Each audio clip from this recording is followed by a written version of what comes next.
Headline edition, July 8, 1947. The Army Air Forces has announced that a flying disc has been found and is now in the possession of the Army. Army officers say the missile found...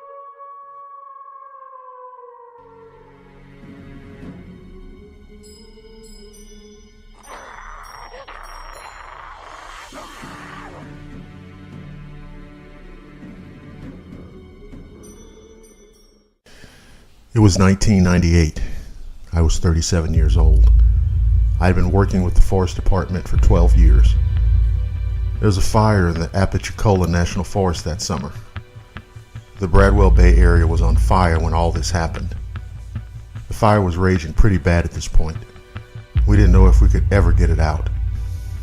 That morning I'd reported to the command center on Helen Guard Station Road to get briefed on what I would be doing that day. So me and another guy were given the task of driving around looking for animals along the road of the Bradwell Bay area. Animals would make it to the road and usually fall out if they were injured or had real bad smoke inhalation. Our job was to pick them up and take them to the vets at the command center. The vets would treat them and on some occasions euthanize the ones that wouldn't make it. So we were driving around the area heading south doing about 45 miles per hour, faster than I should have been driving. I was talking to my partner and didn't realize how fast I was going. All of a sudden we saw a black figure run out of the woods on all fours. It ran up under my driver's side tire. I hit the animal with both the front and back tires. I was driving a 95 Dodge Ram 4x4, so I knew at that speed I had killed it. Immediately we thought it was a bear. We got out to pick the bear up and put it on the truck. Upon further investigation, we realized what I had hit was not a bear at all. It was a creature that neither one of us had ever seen. It was about 6 feet tall. It had legs, kneecaps, and feet, just like a human. The arms hung to about the knee. One arm, a matter of fact, was down by its knee. The other one was up over its head. I had run the creature over under its right underarm, across the shoulder blade, and over the back of its neck. The creature was covered in hair, about 3 to 5 inches long on the arms, legs, and head. The hair on the back, ribs, and chest was much shorter. The muscle definition on the animal was phenomenal. It looked like a prize fighter or one of the guys you would see in the UFC. We flipped the animal over. The jaw was broken from where I had hit it with the truck. I could see, though, that it had a protruding snout, much like that of a baboon, or what you would think a werewolf looks like. It had eyes just like a human. The thing looked a lot like a chimpanzee.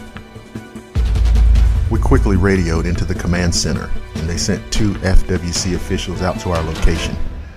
Within about 15 minutes, the FWC officials arrived, and they told us that they'd never seen anything like it. So we all picked the animal up and loaded it into the back of their truck. The animal weighed about 300 to 400 pounds, which dead weight is a lot. They told us they would figure out what it was and let us know. So we had been contacted by the command center at this point, and they told us to come back and make a statement about what we saw.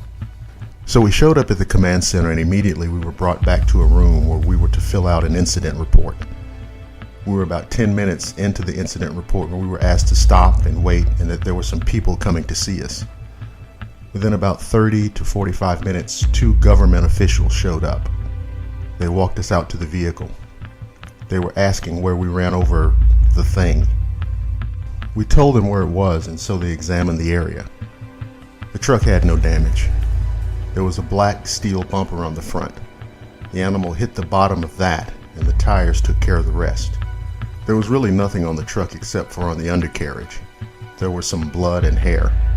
The officials collected the blood and hair samples and put them away. Next, they asked us if we could get into the vehicle they came in and take them to the location where we had run over the animal. So we complied and got into the vehicle and left with the gentleman. It was a rather quiet ride back out to the spot. They didn't say much at all except for a couple of exchanges with each other. We showed up at that spot and walked them through what happened. Then all of a sudden, one of the guys, I guess the guy in charge, turned and looked at us and said, "Congratulations, fellas, you ran over a bear." I said, "Sir, But this is no bear that we hit. He quickly interrupted me with, "You don't understand. You ran over a bear." He then said that every time I tell anybody about this, to say that it was a bear. I was never to speak a word about what we actually hit. That I could face charges. My whole retirement could go away. They said I could lose my job and that they would slander me and make me look like a fool. So I looked at my partner and we had no other choice but to comply. On the ride back, it kind of struck me as odd that this was an actual government cover-up. They knew what this thing was that we had hit. They had seen them before, and now they were in possession of a body. For some reason, they didn't want anyone to know, and they were going to great lengths to keep this under wraps. The main reason I'm telling my story is I'm hoping one of the other 3 people, my partner and the 2 FWC officials, will come forward. I figure it's a lot harder to silence 4 people than it is just 1. People need to know that these things are out there and that they are real.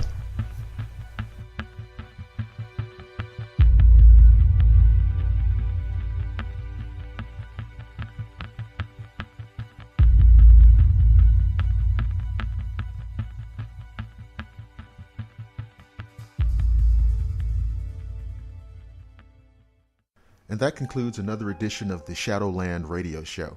Thank you for listening to the program. I want to remind you that the show can be heard on the Blackwater Media YouTube channel. It can also be heard on the Blackwater Media Facebook page, Pinterest, and Google+. When you go to the Blackwater Media YouTube channel, remember to like, subscribe, and share. I'm Dr. William Lester reminding you that I will see each and every one of you again on the flip side.